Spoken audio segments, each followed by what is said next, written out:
ang isang bagong helicopter ng Philippine Air Force gagamitin na. Ito nga po mga idol, ang Black Hawk helicopter na kinonvert bilang VVIP helicopter ng ating bansa. Yan ang pag-uusapan natin, pero bago yan, kung bago ka lang sa aking channel, huwag mong kalimutang mag-like, subscribe at i-hit mo na rin ang notification bell button para lagi kang updated sa mga bagong videos natin.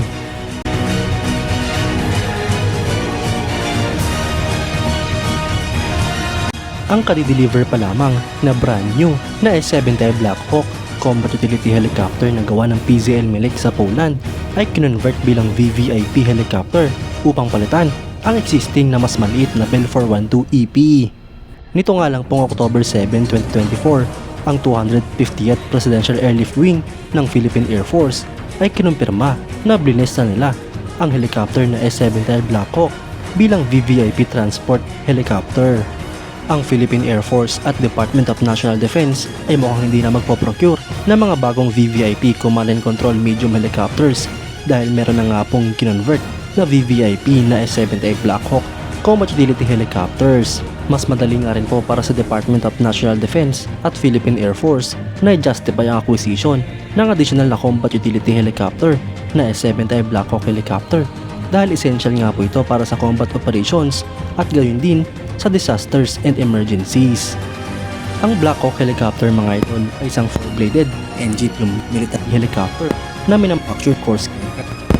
Ang Sikorsky nga po ay nag-submit ng S-70 design sa United States Army's Utility Tactical Transport Aircraft System competition noong 1972. At ang US Army ay designated ito bilang prototype na YUH-60A at pinili bilang Black Hawk na nanalo sa program noong 1976. Ang helicopter na ito mga idol ay sinimulang ginawa noong 1974 hanggang sa kasalukuyan. Na-introduce nga po ito noong 1979 at unang itong lumipad noong October 17, 1974. Sa kasalukuyan ay meron na nga pong mahigit sa 5,000 units ang mga nagawang ganito. Ang helicopter na ito mga idol ay pinapalipad ng 2 piloto at 2 crew. May capacity nga po ito hanggang sa 1,450 kilograms. May haba itong 19.76 meters, fuselage length at 15.27 meters, width na 2.36 meters, at height na 5.13 meters. Ang empty weight nga po nito mga idol ay 5,675 kilograms, haba ang maximum take-off weight naman ay 9,979 kilograms. Ang power plant nga po nito ay dalawang General Electric T700GE 701CRD turboshaft engines. Para naman sa performance ay meron nga po itong maximum speed na 294 km per hour, cruise speed na 282 km per hour, combat range na 320 nautical miles, fair range na 1,199 nautical miles, at service ceiling na 19,000 feet. Sa armament naman mga idol ay kaya nga po ito magdala ng dalawang 7.62mm M240 machine guns o dalawang 7.62mm M134 miniguns o dalawang 12.7mm Gatling guns. Meron nga rin po itong total na 4 na hardpoints na pwedeng lagyan ng mga rockets at missiles. Mga idol, maganda nga po't unti-unti nang nagiging moderno ang mga helicopter ng Philippine Air Force.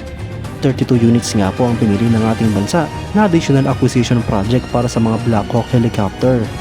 Bukod pa dyan ay meron pa naunang 16 na mga brand yung Black Hawk helicopter din na binili ng ating bansa na kasalukuyan ang ginagamit ng Philippine Air Force.